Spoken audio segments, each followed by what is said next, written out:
BS-Free Witchcraft is a production of the Nerd and Tie Podcast Network. Nerd and Tie produces podcasts ranging from actual play to true crime, and you can find more at nerdandtie.com or join our Discord by going to nerdandtie.com/Discord. Jump back, twist the bones and bend the back. Here to decapit the American mystic. Back in 1693, the people of Salem, Massachusetts, Witches? Yes? thought they got rid of the Sanderson sisters for good. We shall be back! 300 years later, it's Halloween Eve, and they're back. We're home! Are you broads a little old to be trick-or-treating? We're talking about 3 ancient hags versus the 20th century. How bad can it be? Now they're digging up old friends and running amok.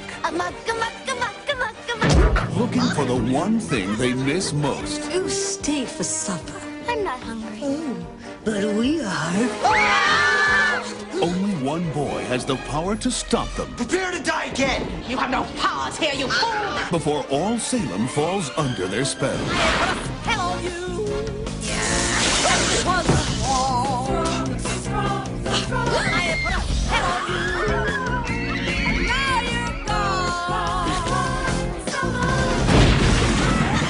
Walt Disney Pictures presents Bette Midler, Hello. Sarah Jessica Parker, Would thou dance with me?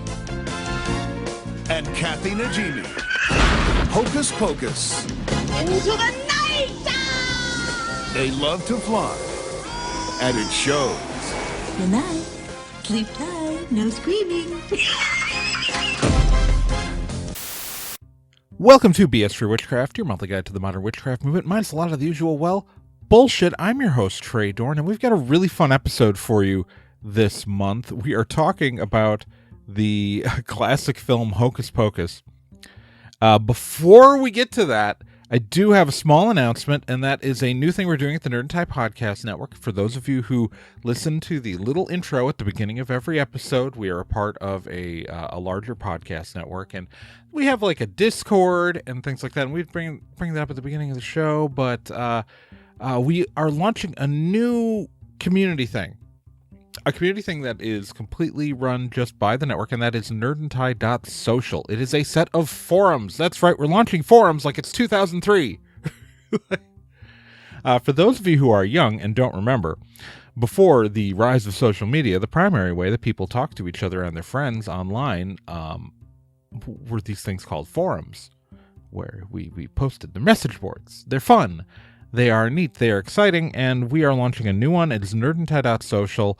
I'm there. A lot of us are there, and it's a fun place to hang out and talk with other listeners of other podcasts on this network, including this show and our sister show Hex Positive.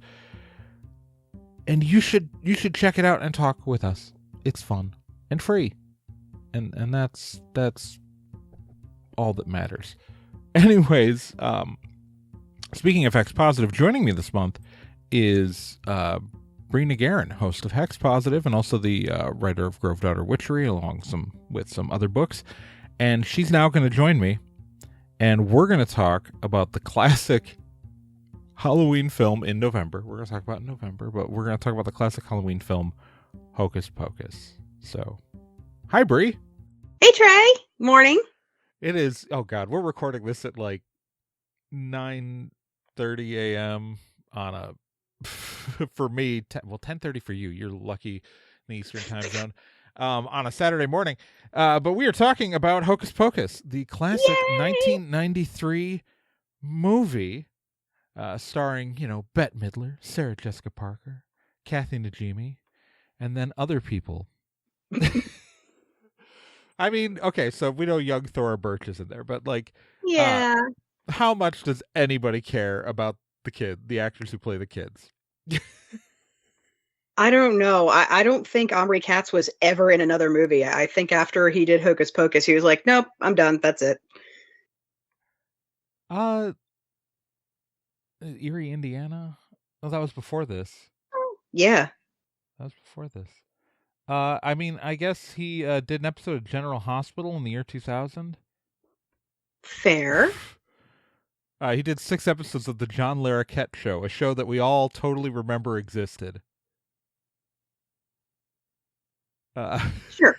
But anyways, Hocus Pocus. So, Hocus Pocus, classic Halloween movie that we're of course talking about in November. Because this is a witchcraft show where it's Halloween all year round. Let's not kid ourselves. It's always autumn in here. I'll put you in the mood. So let's talk about, first off, just the basic plot of this film. Mm-hmm. So we've got in Salem in 1693, they put this movie out in 1993. How lucky were they that they came up on the 300-year anniversary of the actual Salem witch trials? True. Jesus Christ.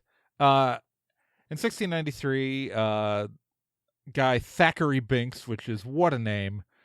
Thackeray Binks finds out his younger sister has been pretty much lured away by the Sanderson sisters, Winifred, Mary, and Sarah.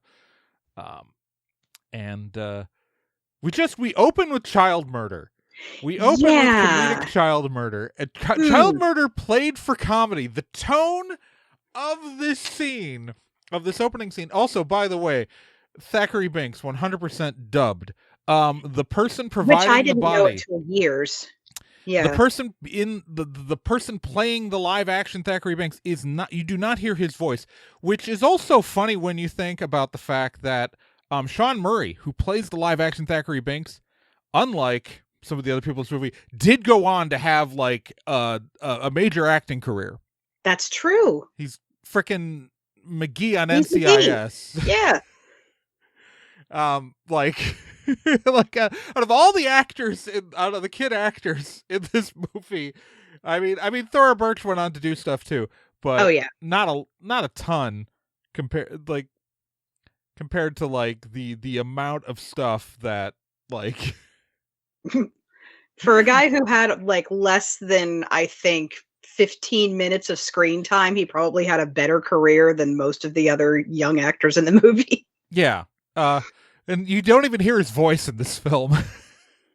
But so he tries to save his sister. The Sanderson sisters, in a very comedic bit, murder a child. Murder a child.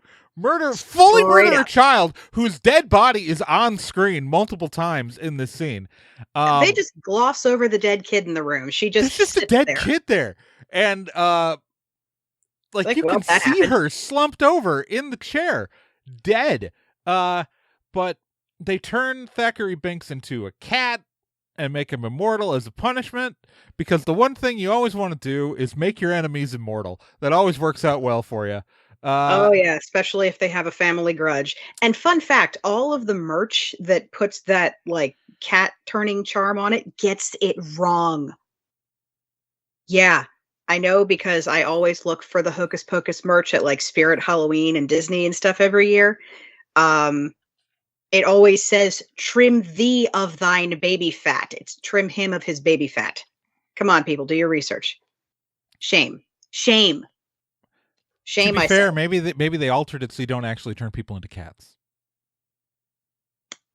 Fair point. All right, so Sanderson sisters. Also, I love the fact that them turning their enemy into an immortal is actually totally in character, because if there's one thing I want you to understand about this movie, it's the Sanderson sisters are canonically dumb as fuck. Oh God, yes. They are really stupid. There's exactly one person in this movie with a brain, and we haven't met them yet. Yeah. I argue maybe that's not true at all about any character in this movie. I'll make my case later. Okay. So anyways, the town like goes, oh hey, there's a missing kid who's dead. There's a dead kid in your house. They execute the Sanderson sisters. Yeah, and Uh, the optics of that are not great, especially on the 300-year anniversary of an event in Salem we're where like 20 something innocent people we're gonna get died. to that. We're gonna get to that. I feel like we're let's reserve the analyzation of the historical relevance of this for until after we get through describing what the fuck happens in this movie. I'm swearing a lot, but I'm taking advantage of the fact that this show has a mature warning on iTunes, so I don't feel bad about it. But we're Fair. talking At about a least I kid's. got the message of execution correct. So many people Yeah, default yeah, to yeah. burning. There we go. Yeah. That's right. We remembered that in the Salem we hung witches, Yes. so they get hung. And then we flash forward to the 20th century where the teacher's talking about this story, and there's just one line that always gets me every time, and that is the teacher says, "No one knows what happened to Thackeray," or like that. But then, how did you tell the events of the story about what happened in the cabin, lady? There's your witch right there. How do you know? She's wearing a hat. I'm Ooh, just saying. she's the real witch. So, and then Max, we meet Max, our protagonist, The guy we all hated in high school. as he goes, actually, Halloween was just invented to, for the candy By the companies. candy companies, yeah. And I just I want you to understand that there's a reason why Max is a virgin, and we're going to hear it a lot. Yeah. But then we're introduced also to Allison, who then says, "Don't you know it's about the ancient tradition of All Hallows Eve?" Not ancient. Not ancient. Okay, so Halloween. A lot of our traditions around Halloween come from Samhain. It's true. Halloween was kind of like, it's part of like All Saints Day, All Hallows Day, and All Hallows Eve. It's the whole thing in the early Christian church, but it's still Christian church. Now it is likely coincidence that it's the same time as Samhain. There is a guy who was from the British Isles who was in the Vatican at the time, who may have done it on purpose, like as in like whatever, but like the whole Vatican didn't get behind it because of what some people were doing on one set of islands. You know, it wasn't like a intentional thing. But very Catholic Ireland got this holiday that lined up and said, "Oh, we're going to do all of our Samhain shit." Oh, yes, thank you. Okay. Oh, so yeah, this works out. Great. Yeah. Pile it on. And actually, a lot of the stuff we associate with Halloween that people get attribute to Samhain came and actually post All Hallows Eve. But that's a whole other episode I'll do in another year. Oh, yes. Oh, yes. I do have to say, though, to a high school kid, maybe a few centuries is ancient history. Well, but also to a high school kid, not knowing the history is actually maybe okay. Like, it's believable. Yeah. I said more, like, to be fair, the shit I was repeating in high school about the history of Halloween was way more inaccurate. So, like, I will give her a break for that. I mean, it's the 90s. It's the 90s. I also said dumb shit about Halloween in the 90s.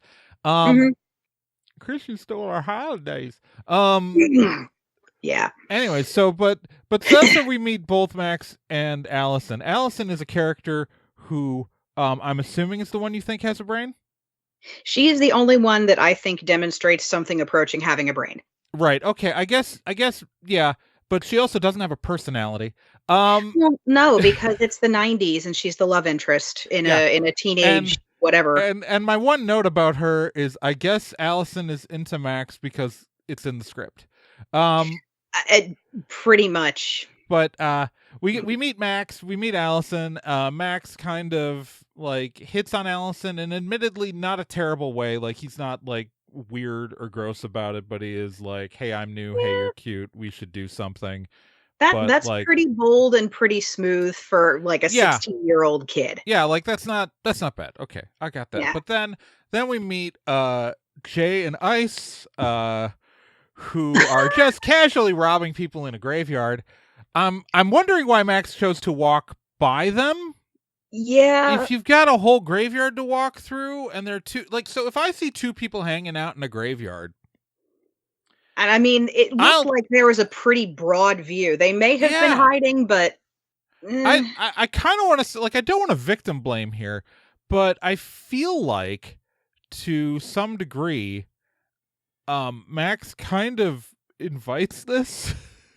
Because he could have just taken a wider berth. Like, they didn't go to him. He was going between gravestones. Like, he wasn't on a path. He was just kind of like most direct route between 2 points. Yeah. And also, this kid just moved to rural Salem from Los Frickin' Angeles. How does he not know, like, how not to get jumped? Also, why isn't he taking this ingrained survival instinct? Right. Like, you see two guys like that sitting in the graveyard. You give them a wide berth. Because even at best, they're having a private conversation. You know, like, but, so Ice steals his shoes. Again, very 90s. In my notes, I have one day Jay and Ice will be able to get married and be happy and not have to take their repressed rage out on others. They've got the best chemistry in the movie. I'm sorry. I mean, the other thing I was noting is, like, they're making fun of Max for being from LA. I'm like, you're from frickin', Salem, Massachusetts. It is the early 90s. And the two of you are dressed like wannabe rappers. Right. Now, I say Jay and is. a wannabe grunge boy from Portland. It's Jay's dressed like a grunge boy / metalhead. He's in that, it's 93, it's shot in 92. It's in that transition between LA metal and grunge. And he's in that kind of like... Still, like, the West Coast should be like the coolest freaking place you can think of. Yeah. And you're like, oh, Hollywood. It's like a dumb place to be from. Right. They're the wrong kind of small town bully. Yeah. Like, you should have them in cowboy boots or, like, have them be country wannabes. I mean, I know that you're in Massachusetts, and I guess, like, the redneck fetishization of small town North hadn't really happened as much. Like, nowadays, Those days in Massachusetts also, I think, they had to portray them as like, oh, these are the local rebels, the local toughs. And they didn't know how to do that anymore. Yeah.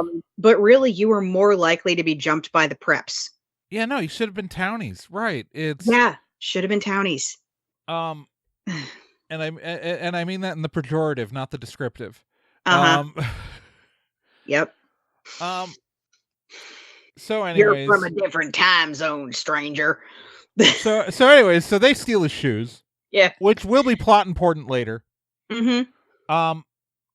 And Max gets home, and this is like, we're 17 minutes into this movie, and I know that for a fact, because what the fuck is Charles Rocket doing at 17 minutes? So he gets home. The parents notice he's not wearing shoes, but think it's some kid things. This is just a thing I'm obsessed with. And I've seen theories on the internet, but no clear answer.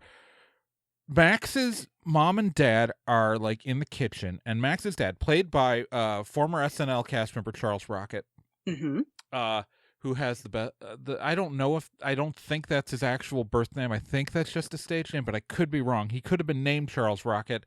I don't think so, but it's still, I love his name. But he's building something. Yeah. In the kitchen. Tinkering. He's tinkering with something. There's a battery. Like, I've had people talk about, like, maybe it's a some sort of wine, like, it's because the device he's looking at looks like they've thought, some people think it's a bread maker or something. It's a cotton candy machine. But, like, those are both things you'd plug in. He's wiring it to a battery, and there's, like, a spool of thread. And, like, some people talk about, like, maybe he's putting together some Halloween decoration. But it's not something we ever see in the movie. And I know for a fact, really what's happening is that the actors, a bunch of props were put on the table, and the actors were told to look like you're doing something when the kid comes home. Because you want busy work. You don't want it to be like the parents are waiting around for the kid to come home. Yeah. Because that's not what actually happens. So, like, I know Charles Rocket is just doing some busy work with doing some prop work. But it just leads me to a question of, what the fuck are you building, Charles Rocket? Like, what are you building? To me, I always thought it was like he's trying to get like some sort of fancy, early 90s high-end random like egg blender type thing to work because it looked like a small blender attachment. I don't know. Well, It was so the weird. cotton candy machine, I think, is the most solid Mhm. theory. But it's you Chekhov's gun to me, but then it never fired. Yeah. But I think maybe I'm watching this film too closely. So Yeah, at this point, don't put too much thought into it. It's Disney in the 90s. um, and so so at this point we are introduced to Max's younger sister, Danny, played by Thora Birch. Danny is 8. Thora Birch does not look 8. This is because Thora Birch is 10. She also has the most adorable, like, homebrewed closet cosplay witch costume. It's super, super cute. It just looked like she has like a fun skirt and a fun sweater and like some material that was thrown on a hat. And I'm like, I love it. Iconic. Yeah. Mwah. Yeah, it's great. It's so cute. I want to say like the dynamic between Max and Danny is they are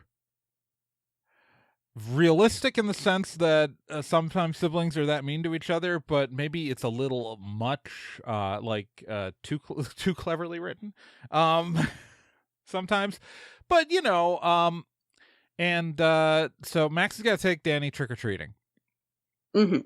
I will say, just real quick, the sibling relationship, as somebody who has a younger brother, not the same age gap. My brother and I are only 3 years apart, but we were very close when we were kids. And Max and Danny always kind of gave me the same vibe that my brother and I would have when we were younger. And then we sort of started to grow up, like we grew apart as I became somebody who was trying to be a cool teenager and just didn't want the kid hanging around. And with the move, that's obviously stressful, but it's like clearly they have like a really close sibling bond. It's just that lately it has become strained. Yeah, no, and I mean I'm a middle child. Yeah.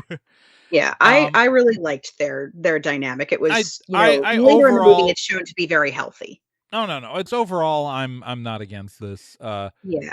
Max is being a sullen teenager, and like I guess like I feel like this would all like Max is just kind of annoying, and multiple times in my notes I have just the note Max is a virgin for a reason. But it's like I guess Max kind of doesn't really grow that much throughout the film, but a little bit. So that's why I'm like, I was rewatching this. I was like, well, okay, these are like all these negative things about Max. I'm saying like maybe these are like room for growth, and I guess there's a little bit, but not a ton. And so I'm just like, oh no, the writers just thought this was funny. Oh yeah. There's some growth, and it's like it's going from being very self-focused to like remembering that he loves his sister. It's like, oh, that's important. And also going from like, just sulking about everything and being mad about everything and trying to be too cool to being like, okay, I need to actually like make good decisions. Yeah. So that's kind of an arc, but it's really not much. Right. So Max has to take Danny trick-or-treating. The parents go off to a Halloween party, which is why, again, what the heck is Charles Rocket building? It's they're going out. No, but so confused. So maybe it was something they took to the party that we just never see. I'm looking at that party. That's not the kind of party that you bring things to. But anyways, let's get back to the story. Yeah. Because we got a lot of this movie to get through. So Max has to take Danny trick-or-treating. They do. At one point, they re-encounter Jay and Ice, because of course they do, who are stealing candy. We do get this whole thing, like a nice little moment where that I kind of like it as a moment, but it's so difficult to watch. Where Danny, at the side of the bullies, like, because she's been mean to her brother, like, just, oh yeah, because she clearly thinks her older brother is great. like, oh yeah, my older brother's here, and he's gonna Oh, beat the you up. stunning Like, lack of self-preservation instincts. yeah. Ugh. And so they have a super fun encounter there. But they keep going, they keep trick-or-treating, and they end up at a nice house where there is clearly a party going on, and Max and Danny are the jerks who don't only take one, they are my enemies, and I hope Max dies a virgin is in my notes, because they walk into this house and they see the bowl of candy, and they just go to take handfuls, and I'm just like, no. Yeah. No, you are the people I used to jump scare when I was a teenager. I used to dress up as a dummy in my front yard, and there was a bowl of candy on the fake lap because the pants were clearly poorly attached to my torso to sell the image of the dummy. My actual legs Right. were inside the chair, and and then one of my arms was just really the only part of me that was in the dummy was my left arm and my shoulders and my head. The rest of it was pretty much fake dummy, and my left hand was like holding the bowl steady on the lap, but like in a glove. It looked if someone like grabbed a handful, my right hand would burst out of the chest. I love that. That's great. I love it. That's great. I would have scared the shit. I sent a kid running down the block once. It was great. That's fabulous. That being said, rob the rich, eat their candy. Yeah, I wasn't in a rich neighborhood. Yeah, I know, but I'm just like, right. But Halloween is you're sharing between all the other kids who are taking. Like, you're not taking the candy that they're eating for themselves. You're taking the candy from the other kids going around. People buy a limited amount. You ever try to go out and buy candy? Table with a gigantic cauldron of candy. I think they're okay. You're stealing from the other kids. You're stealing from the proletariat. Anyways, so they get busted. So anyways, yeah, by Allison, because it's Allison's house. This is also where the party is. Mm-hmm. And it's and again, it's yeah. Well, there's two parties. There's the party that Allison's parents are throwing, and then there's the other one at town hall that the denizens went to. Oh, that's right. My brain has conflated these into the same party. All right, so Allison's parents are throwing a party. Masquerade ball thing. Yep. Also, Allison's dress, love it. Love the period accurateness of it. It made me really happy. Changes back into regular clothes. I mean, it would have been awesome to run around the whole movie in that amazing, amazing dress. But also, I feel like the wardrobe budget would not have allowed. No, because you'd have to make like versions. 5 of those, and and various like with based. Yeah, it's way easier to put her in regular clothes. Yeah. But also, Danny keeps talking about Allison's yabos, which why, is weird. Child. Also, like, first off, like, I was like, my computer kept autocorrecting yabos to rabbis. That's random. Because I spelled it YABBOS, and my That's computer how you was like, spell it. Do you mean rabbis? I'm like, no. Maybe it's like hoo-ha. It means different things to different people. No, it's So they end up going out back into the world, and they end up at the Sanderson sisters' home. Oh yeah, because I have notes. Museum, just where every 8-year-old wants to go. But I have questions about this house. First off, it's full of cobwebs and clearly disused. Like, no one's walking through this place yet. The power bill is on.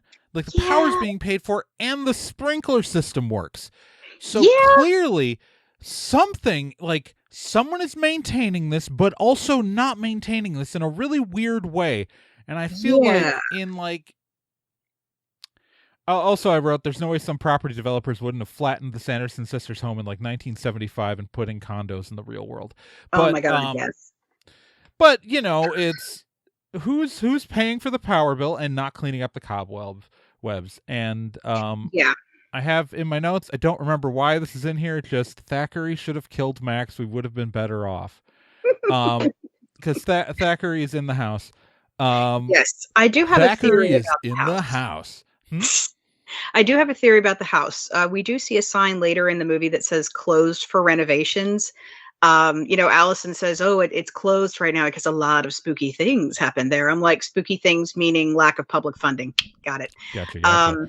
And a talking Yeah. cat keeps fucking with people. And also, like, this is supposed to be a museum, but like all of their 300-year-old historical artifacts are just out there, like in the air. And it's like, no, and they're not even packed away like during when this place is supposed to be renovated. Museum fail. Nope. Yeah. Nope. Yeah. Well, it clearly goes out of business by the second movie, but we'll talk about that in the next episode. The developers do find it. Well, Max says the name of the movie. Title and tagline. Yep. It's so anyways, they find the black flame candle, the thing about a virgin lighting a black flame, blah, blah, blah, blah. They find the black flame candle.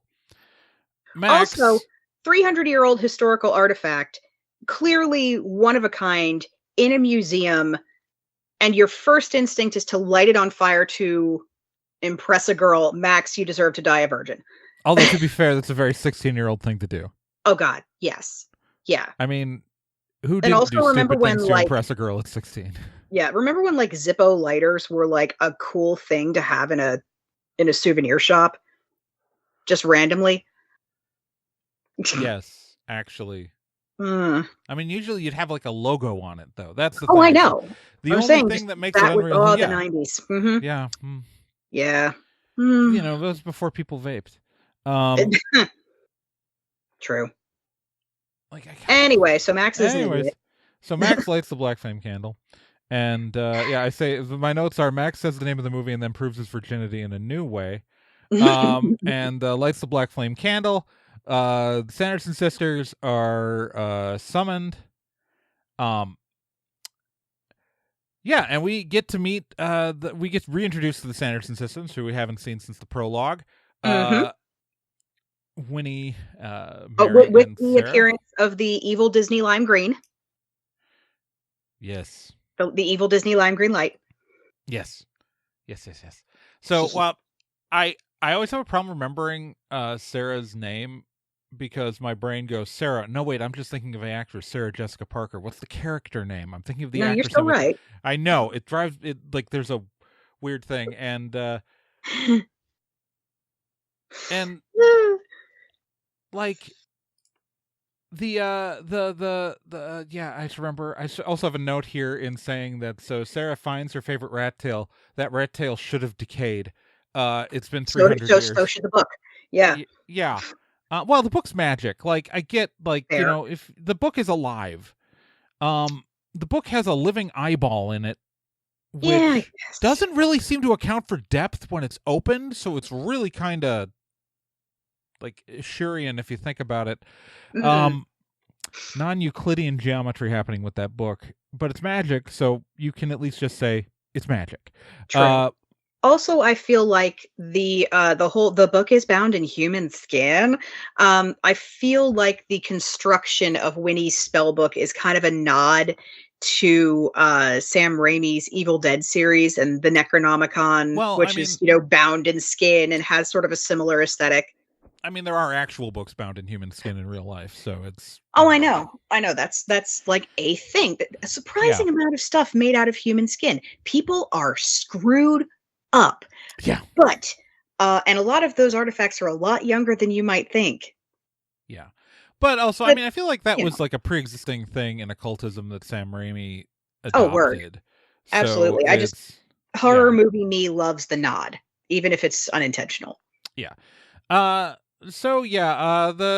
kids run away. Max does a fake out because the Sanderson sisters are again canonically stupid. And try to eat his sister. Yeah. Right, they try to eat his sister, they run away. Yeah, and also Allison's just cool with the talking cat. Everyone's just like, oh, there's a talking cat, great. And that's a note that I made. I'm like, this is a Disney logic thing where like no one questions like impossible events or magical stuff or talking animals for more than like 30 seconds. They're like, oh my God, this is so weird. This can't be happening. Less than 10 seconds later, it's like, well, this is happening. I guess if 3 historical witches just materialized in front of you, the talking cat might be your least, His least worrying thing. But also, why do people know about Thackeray at all? Is again in my notes. Yeah, and why would you assume that he's the cat? Allison's a real witch. Yeah. Or just Anyway, so they run away. There's a bunch of running.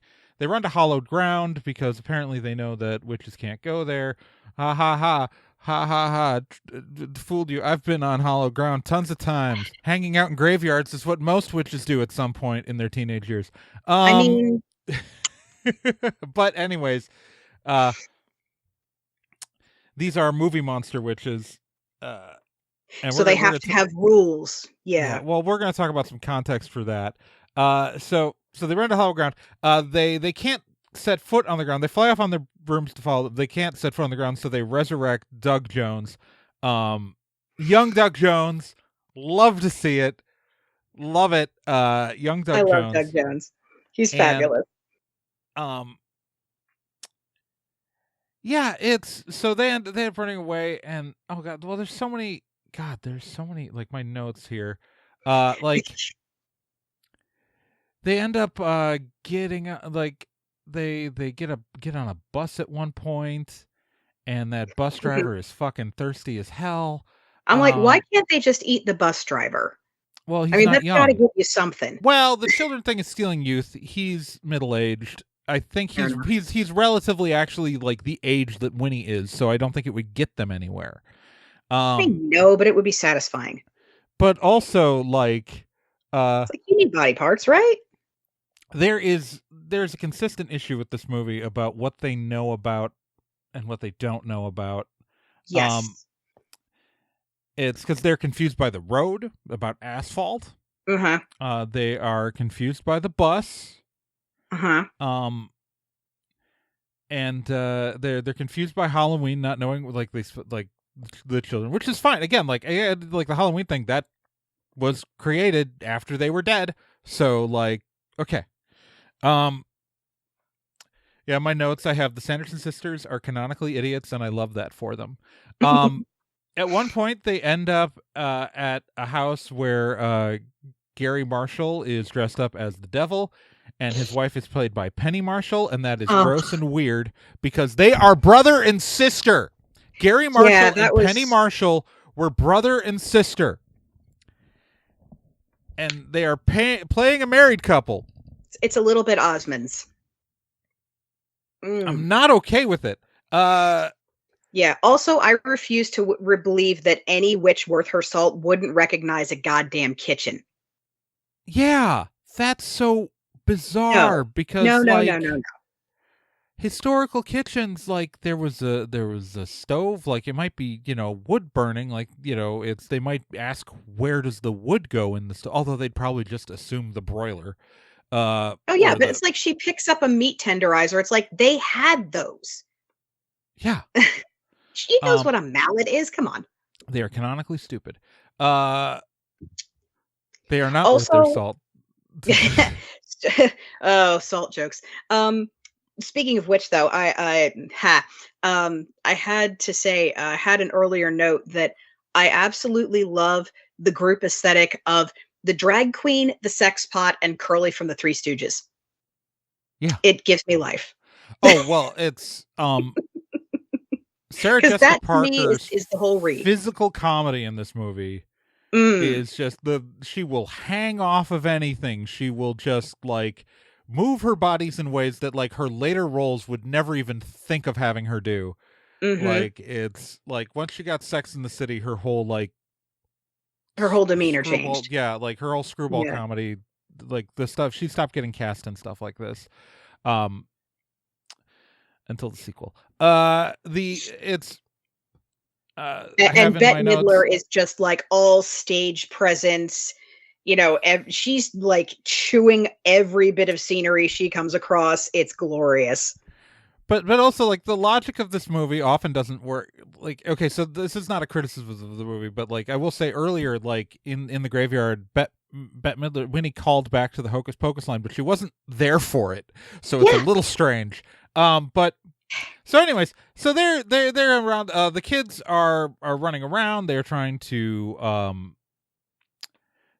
warn people. Of course, no one believes them. Yeah, so my notes get a little vague here. Let me actually check my synopsis notes here. Bunch of stuff I'm also happens. like, I'm looking at all like the stereotypes they assign to these witches. I'm sitting there going, Margaret Murray would have loved this movie. Yeah, they try to warn a guy who's dressed up as a cop for Halloween, and that's why you don't impersonate cops, but also don't talk to cops. And also, small town cops are exactly that helpful. Right? No, I was like, I feel like you're putting a hat on him by not having him be an actual cop. You should have just had him be a cop, because that would have been the most realistic thing in the whole movie. Anyways, they get to the party. The Disney costume. Yeah, there's Mrs. Potts walking around. Is there?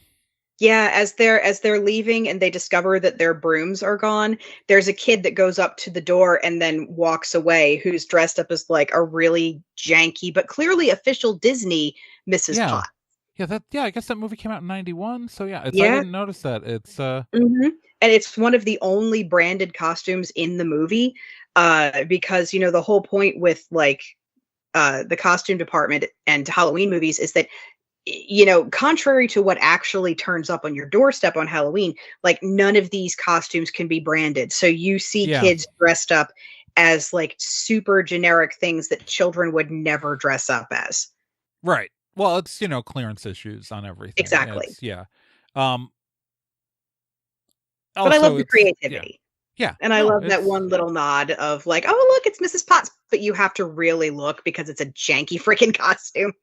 Yeah, it's well, it's it keeps the the budget down. It's like, because there are movies where you will see people in branded costumes, and usually it's something that's an IP that's owned by the studio that is making the movie. And you see Mrs. Potts, but because in other films like The Addams Family, you see kids in branded costumes, but they also aren't in a huge crowd of trick-or-treaters.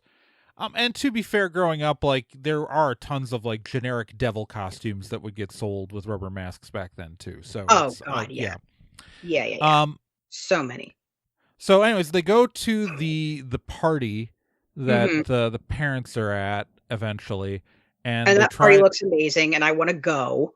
And the mom's in a Madonna costume, and the dad looks dressed amazing. up as Dracula. Of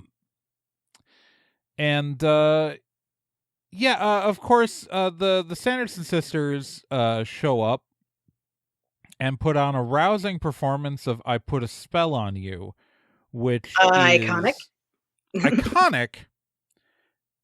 Now, there are a couple of things that are confusing. First off, the band does play the song before they start singing. So there is a chance that Winnie heard that earlier performance, but I'm actually not sure that they were actually in the room when that happened. So I think they are. Well, they come in on that Wicked Witchcraft, and then he segs into "I'll Put a Spell on You" while they're standing there. Right. And that's the song that Max interrupts. Right. And that's fine. So maybe you can argue that they know that she learned an entire song from half hearing a part of a verse one time. I mean, they do change into their magic spell part in the lyrics. Oh yeah. So I mean, she heard chorus and verse. That's enough. Well, apparently for Bette Midler, but well, actually, no, I would believe that for Bette Midler. Yes. But Winnie is canonically an idiot. Everyone has one dumb superpower. Maybe that's hers. Yeah. But anyway, so they start. They do a magical musical number. Hypnotize the parents for just the reason to be mean, which is in character. The kids keep running. They end up luring the Sandersons. I'm just going to try to rush through some of this. They lure the Sanderson sisters to the high school with a French language tape in the kiln. They burn women alive and dance about it. I mean, that was another bit where I was like, okay, Allison maybe has half a brain because Yeah. three No. immortal witches, that's actually a pretty good idea. I will say Allison may have a brain, she just doesn't have a personality. It's it's so she has a brain, just not a personality. Oh, fully. But obviously the witches get revived by the curse because the black flame candle is still burning. Mm-hmm. It's like, no, too soon to celebrate. This is only Act 2. Yeah. So the kids go home. Yeah, the kids don't know they're in a movie. They take the spell book home. They're gonna try to cure Binks. You know, they're gonna try to cure Thackeray. I prefer to call him Thackeray over calling him Binks. I feel like they're either gonna fix him or take care of him forever. And I was like, this is everything that anyone has ever wanted, a pet that lives forever, because that's what they deserve. Kitties should live forever. So also, so they try to sniff. The witches are trying to sniff out Max, and they find Jay and Ice because Ice is wearing Max's shoes. Mm-hmm. So the thing, I just have. Please eat them. I just have in my notes, because Jay and Ice then are in the cages and getting poked with sticks. I say, Jay and Ice, some people would pay a lot of money to have that done to them. Stop complaining.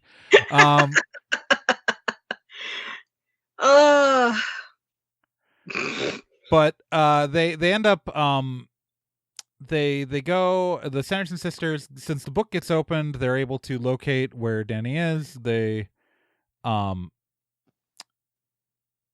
Danny gets kidnapped, and they have a great moment, which I think Buffy did better, though it's still pretty great here, where Max goes in to save his sister, and I know stuff like you don't know, daylight savings time, and then the light comes in, and they start freaking out. Max takes his shoes back, leaving Ice and Jay to die, which is exactly what they deserve. Oh yeah, they also, like, the Sanderson sisters at this point have cast a spell. Also, before they go get Danny, I actually skipped over this. They cast a spell to summon all the town's children, and they do it, and they have Danny, and they're going to eat all the kids. They only need to eat one kid. I want to point this out. They only need to eat one kid. There's not a particular kid they need to eat. I feel like this could have been solved in the plot by making it they had to eat the person who lit the black flame candle and had the kid light the candle. But and then we wouldn't have spent the whole movie talking about virgins. Yeah. But that's like. But then there wouldn't have been like, oh, this is the downfall of hubris. Blah blah blah. Yeah. It's like, really, girls. The plan is eat literally any kid, live till tomorrow, and then go. You know. Yeah, it's so if you know when you know that the original script had these kids as 12-year-olds, not 16-year-olds as the older kids. It's kind of a like, but they aged them up in a rewrite of the script. So all these kids are coming to the house. They save Danny though, and they start driving off. Even though so they've got all these kids coming to the house, and the kids are like there, like they are there. The Sanderson sisters could just grab one of these kids, eat them, and win and be done. Yes. They, though, have decided they want that one kid because they're mad.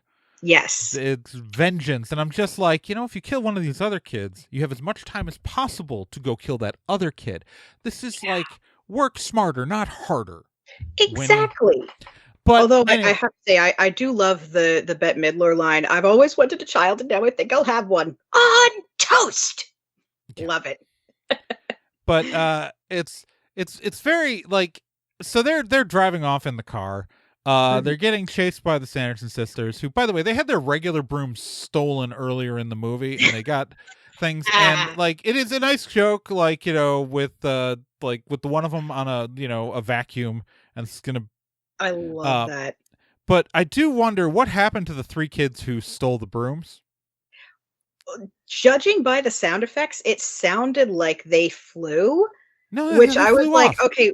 For one thing, which means there's a spell on the broom, right? Which is fine. Yes. It means that kid then has a flying broom. who steals a broom from somebody's Halloween decoration, first of all? And second of all, like, the kids were dressed as the Sanderson sisters, so, like, maybe? Well, no. Okay, so, like, I understand, like, kids grabbing a broom, and then the moment you found out it could fly, you would be like, yeah. I'm never giving this back, right? But so we know, and this is a minor spoiler, we know the Sanderson sisters' magic is still active in, almost 30 years, right? Correct. So, those brooms have been working for decades. What did these kids do? Like the question of what is the story there, and then also when you know that, and this is a minor spoiler for the second movie, that the Sanderson sisters spells will stop working at the end of the time period of the second movie.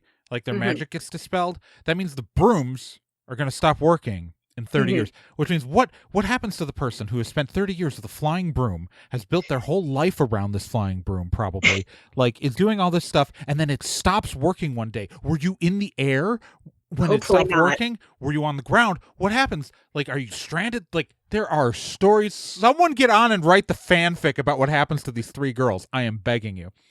Anyway, so they are chasing after the kids, and this is the one thing that broke the movie for me canonically, and that is, never saw a bus before, scared of cars, don't know what blacktop is, but Winnie knows to say, pull over and let me see your driver's permit.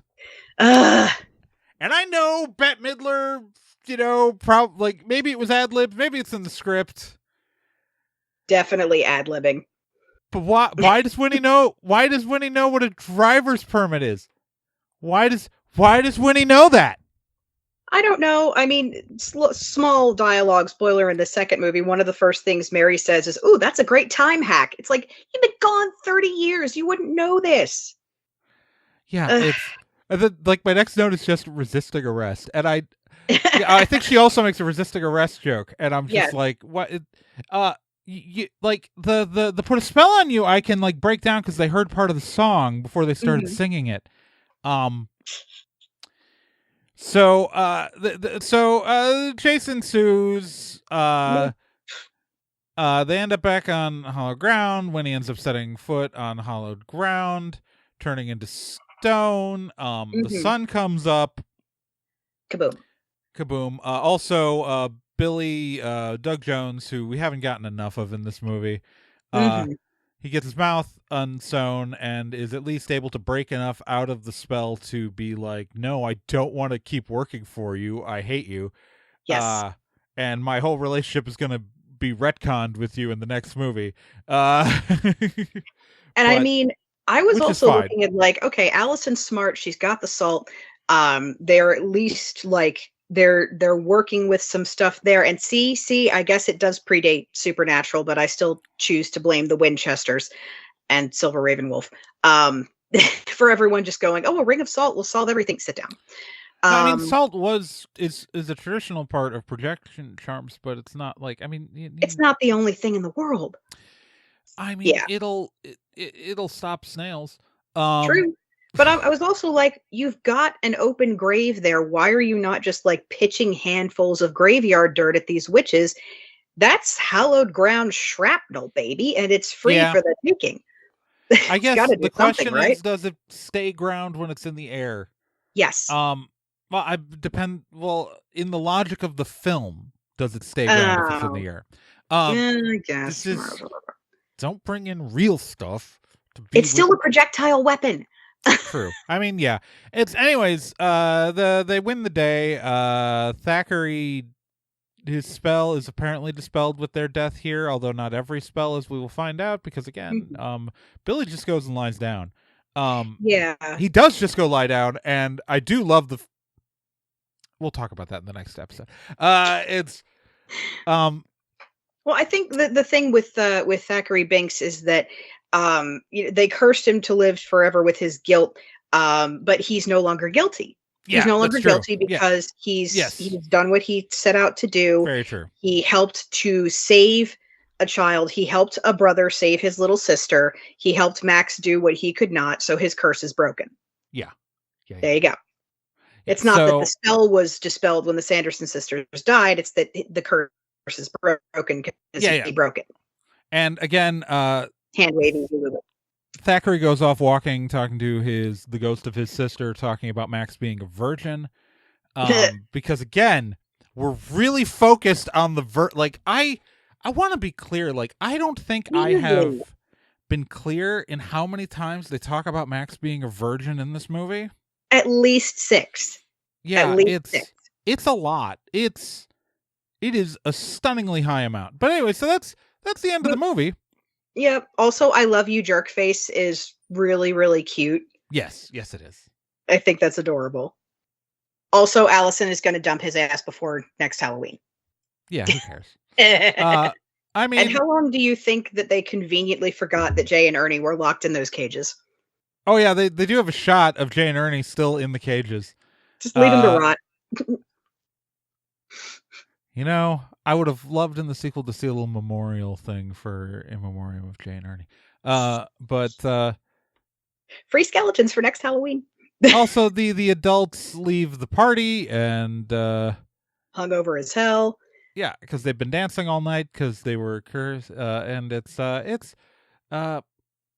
the book is still alive. They make sure to show you that, and that's where the movie ends. And I think first off, I think this movie came out at a really interesting time.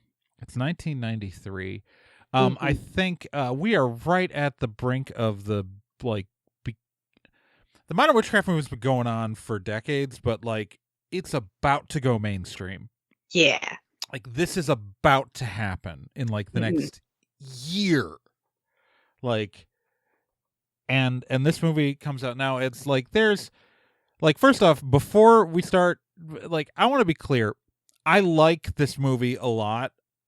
I don't actually have the childhood nostalgia for it that a lot of people do because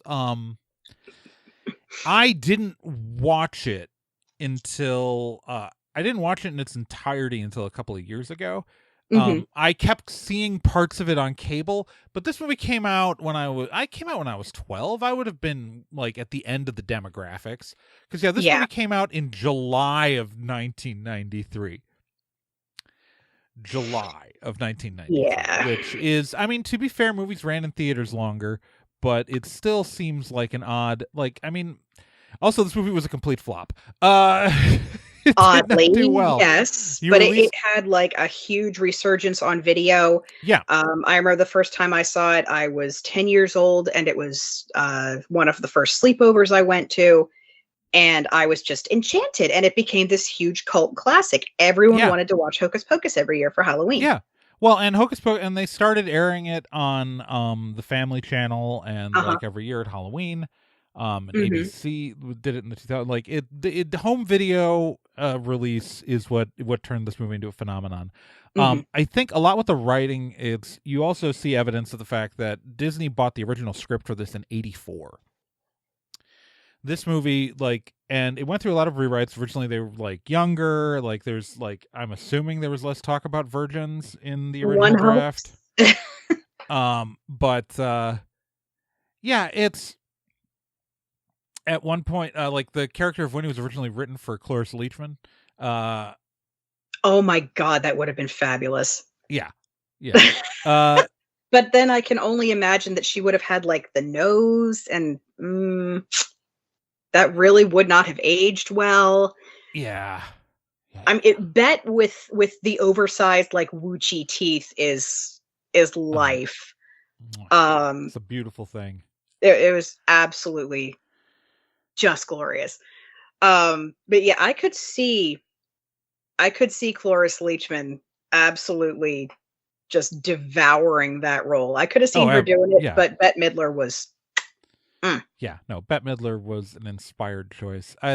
So this movie though, like we get into like, if you think about this movie too hard, it really does, like, because let's go to the premise. And you brought this up earlier. And I have a whole note about it, and it's just like the making Salem witches actual evil witches feels tone deaf.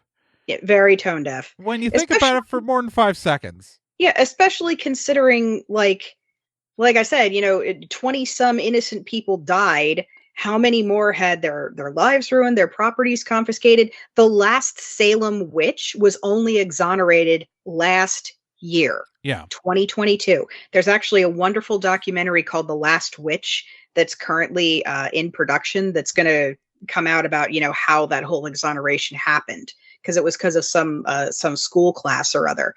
But yeah, it's like that just seems kind of yeah, but like you said, child murder played for laughs. But sure, let's go ahead and dig into the whole we'll lean into the whole like Murrayite thing of course there were real evil witches who were actually in league with the devil, who actually ate children. Yeah. Let's be really clear. Like, the witches in Sure. this movie are literally in league with the devil. When they think they meet the devil, they call him master. They call him Mhm. master. And I want to be really clear, like, and this is going to be important when we get to the next episode, but like, it's really clear within the context of this movie, these are like devil, like in a pact with the devil, witches who are evil, who kill children, and we have taken them and placed them into a real historic witch trial. Yep. And because that's not problematic. That's but then fucked up. I mean, counting on Disney to let the truth get in the way of a good story, no. Not gonna happen. Yeah. It's But like you said, if you think about it too hard, it does fall apart. If you just kind of take it as, okay, it's a funny movie about witches who come back from the dead on Halloween. Let's roll with it. How do we make them evil? They eat children. All right, good, go. Yeah. And again, child murder played for comedy. Yeah.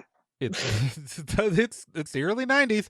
This is very much an 80s and 90s movie. Like, this is a 80s to early 90s movie in every trope, everything. Like, it's that said, I mean, the costuming is incredible. It's a fun mix of like fantasy witch and some actual like period accurate pieces. Like the shirt that Thackeray Binks is wearing in the beginning actually has proper underarm gussets, and it gives me life as someone who works in a historical field. Yeah. Just looking at it and going, oh, usually they just do like the Byron era frilly poet shirt. I'm like, no, that is an actual proper, it's not hanging from the shoulders, it's hanging from the neck. It has the underarm gussets. The sleeves are right. It's not buttoned, it's laced. So happy. It's the little things. It's little things. Like, overall, like, I think that if you enjoy this movie, feel fine enjoying this movie, but yeah. Like, we gotta acknowledge there's stuff here. Yeah, it still has aged better than so many other things from the 90s. So, yeah. There's one or two things that I give a pass, except, obviously, like at the town hall meeting, it's like, ooh, spot the racist cultural costume in the crowd, and there's like 4 of them. Oh God, yeah. But, oh yeah, like, it's it's also it was the 90s, and people were not having those conversations in public spaces yet. So it's an accurate example of stuff you would have seen at an actual Halloween party. Yeah, it is an accurate depiction of the times. Yeah. I'm trying to think if there's anything else that we should talk about with this first movie. I want that book. Not necessarily for like the evil spells or whatever, but just to see like what else was in it. And let's be real, what witch coming up in like the 90s and the 2000s didn't look at the book and the dresses and the cottage and be like, I want this aesthetic somehow. I don't know how I'm going to make it happen, but some part of this speaks to me and I want it. Yeah. It's pretty awesome. I love the Sanderson sisters' house. I love all of the little details in the interior. I love all the decorations they did. And I still remember seeing like the behind the scenes special they did where they showed the animatic model for how they got Binks to talk and how revolutionary that was at the time. this movie came out the same year as Jurassic Park, for Yeah. reference. So it was a big year for like movie magic effects coming into their own, and CGI really starting to come into its own. So it's kind of cool to look back at that and be like, yeah, it's a little sort of but it holds up. Visually, it holds up for sure. Mm-hmm. It's Yeah. and so Lazi, we didn't ruin the movie. It's okay. No, this is too beloved. I could never ruin it. I'm gonna love this movie my whole life. For me, like Hocus Pocus and The Craft fall into the same category as, yes, they're old, yes, they're imperfect, but I love them so much for what they are. I think that's actually, so The Craft, which comes out in what, 96 or what I year think does The so, Craft yeah. come out? Yeah, I think it's 96. Yeah, 96. So like this is 3 years later The Craft comes out, and I think that like the real difference in where we see the modern witchcraft movement like coming to the front is really seen between, like, I know this is more of a kids movie that's more aimed at like teens and adults, but like Right. the difference in the cultural awareness in just 3 years is huge, because It's a big attitude shift. The Craft is like trying to take as much stuff from Wicca as possible, where this is like this, you would not even know that like there were a bunch of people calling themselves witches in the modern day when this movie came out, like in Hocus Pocus. And I think that's like genuinely an interesting difference here, because like you can really just see as the cultural moment is shifting in the 90s that like this is our before, The Craft is our after. Yeah. And I think that it really is fascinating to see the difference, and we're going to talk about that difference a lot more in the next episode, because the next episode we're going to be talking about Hocus Pocus 2 and all of the like the effect that the modern witchcraft movement had on the sequel. And it is profound.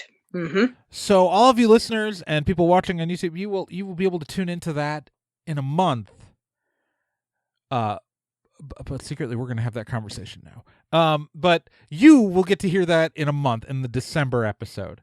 So I'm going to wrap this up to outro Trae now. And we will outro Trae, take it away. Thank you guys so much for joining us this month. It's been a hoot. I assume I'm recording the outro before we recorded the episode, so I'm hoping it was good. I believe in my heart that it was good, even though it hasn't happened for me yet, but it's happened for you, and that means it was amazing. I don't know. We'll find out. I want to thank everybody who listened. Remember, this show is brought to you by contributors to the my Patreon, which you can find at patreon.com/TRAEGORN. Remember, for just $1 a month, you can get episodes like this a whole week early. And I want to thank my contributors like Stephanie Graves, Lindsay Dosey, Bruce Norville, Courtney, Claire Dennis, and Caleb Rakowski, who contributed the shout out tier. And just, remember, you can always follow the show on social media. You can find me on Tumblr at TRAEGORN.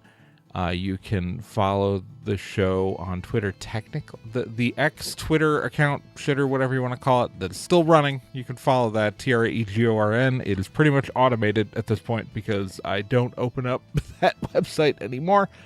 I have a TikTok, I have a Mastodon. It's TRAEGORN. It's mastodon.social is my server there. But I'm pretty much most places at TRAEGORN if I'm there. On Facebook, you should follow the page /BS Free Witchcraft, because that is, don't find my personal Facebook page, guys. That's where I talk to my mom. I gotta say it every month, because there's always someone new every month who tries to friend me. Yeah. And remember, you can talk to me if you want to actually just directly talk to me all the time. nerdandtie.social or the Nerd and Tie Discord, where you can find a invite at nerdandtie.com/discord. Those are the two places you should talk to me directly, and I am more than happy to have a chat with you because I am bored a lot of the time. Anyways, that wraps it up for this month. Next month we're going to talk about Hocus Pocus 2. The conversation continues. It's going to be fun. With that, Magicians, I bond you a fond adieu. And remember, dirt in our fingernails, brick in our hands. And also listen to Hex Positive, nerdandtie.com/hex. And all the other podcasts at the Nerd and Tie Podcast Network. I'm a disaster. I forgot my webcam does that now.